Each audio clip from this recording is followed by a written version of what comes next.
अस्सलाम वालेकुम।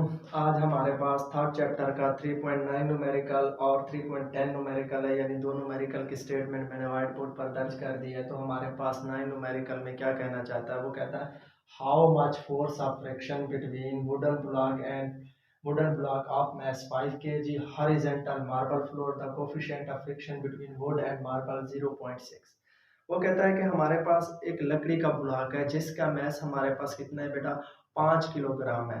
अब हम उसमें क्या चेक करें बेटा, फोर्स ऑफ फ्रिक्शन किसके दरमियान, मार्बल के दरमियान। हमने क्या मालूम करनी है, फोर्स ऑफ फ्रिक्शन यानी उस लकड़ी के ब्लॉक और मार्बल के फर्श पर जिसके दरमियान, यानी मार्बल और लकड़ी के ब्लॉक में जो हमारे पास कोफिशिएंट ऑफ फ्रिक्शन है वो कितना है बेटा, हमारे पास 0.6 है।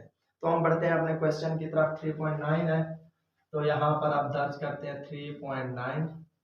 तो हमारे पास कितनी चीजें दे दी हैं, एक तो हमारे पास मैस आ गया है, वो कितना है बेटा, 5 किलोग्राम। और साथ में उसने हमें क्या दे दिया है, कोफिशिएंट ऑफ फ्रिक्शन म्यू हमारे पास आ गया 0.6। हमने मालूम क्या करनी है बेटा, force of friction.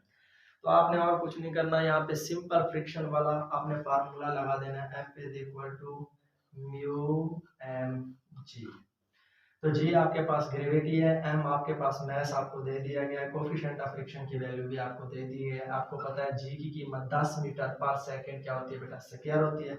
F is equal to mu की कीमत 0.6 मल्टीप्लाइड एम की कीमत आपके पास कितनी है बेटा, वो है 5 kg। जी की कीमत आपके पास कितनी है, 10।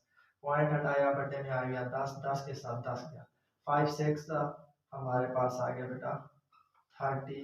फोर्स है तो न्यूटन, यानी फोर्स ऑफ फ्रिक्शन। ये हमारे पास न्यूमेरिकल सॉल्व हो गया। इसके साथ हम चलते हैं 3.10 न्यूमेरिकल की तरफ। अब बेटा 10वें न्यूमेरिकल की स्टेटमेंट भी मैंने व्हाइट बोर्ड पर दर्ज कर दिया। वो कहता है how much force is needed, हमारे पास हमें जो फोर्स दरकार होगी वो कितनी होगी, to make a body of masses, यानी हमारे पास एक जिस्म है जिसका मैस है 0.5 kg, यानी हाफ किलोग्राम है उसका मैस है। To move in a circle, यानी एक दायरे में हरकत कराने के लिए रेडियस 50 सेंटीमीटर, अगर उसका हमारे पास रेडियस कितना होना चाहिए बेटा, 50 सेंटीमीटर होना चाहिए, with the speed of 3 metre पर सेकेंड। अब वो कहता है कि हमारे पास एक जिस्म है जिसका मास हमारे पास हाफ के जी यानी आधा किलो है और उसका रेडियस 50 सेंटीमीटर है, 50 सेंटीमीटर है, और उसकी स्पीड कितनी है, 3 मीटर पर सेकंड है। तो आपने मालूम क्या करनी है बेटा, सेंट्रीपिटल फोर्स मालूम करनी है। हमने क्या करनी है, यानी सेंट्रीपिटल फोर्स, जब भी कोई चीज दायरे में घूम रही है तो उसके लिए जो हम फोर्स मालूम करेंगे वो क्या होगी, हमारे पास सेंट्रीपिटल फोर्स। तो ये देखिए हमारे पास दायरा है, तो यहाँ पर हम जिस्म कर देते हैं जिसका मैस हमारे पास है 0.5 kg यानी हाफ के जी।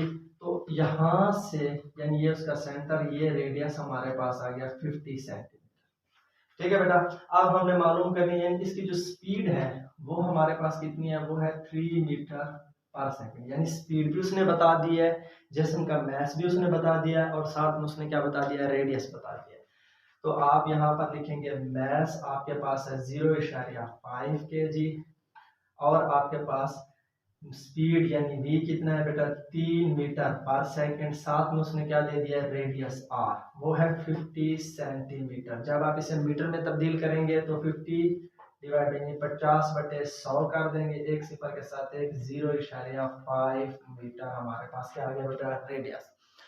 तो बजाय इस न्यूमेरिकल को बढ़ाने के लिए आपने क्या करना है, सिंपली सेंट्रीपिटल फोर्स का फार्मूला लगा देना है, F is equal to M V square बटे में आर। आपके पास तीनों वैल्यूज मैंने मालूम करके ऊपर लगा दी है, तो आपने इनमें वैल्यूज पुट कर देनी है। एम की वैल्यू आपके पास 0.5, वी आपके पास 3 का स्क्वायर बटे में आ गया 0.5, तो यहाँ पर फोर्स 0.5 के साथ 0.5 कैंसल आउट, कट गया है, तो 3 का स्क्वायर हमारे पास F is equal to 9 newton. कितनी आ गई, 9 न्यूटन। हमारे पास 10वें न्यूमेरिकल की क्या आ गई बेटा, जवाब 9 न्यूटन, यानी 9 न्यूटन।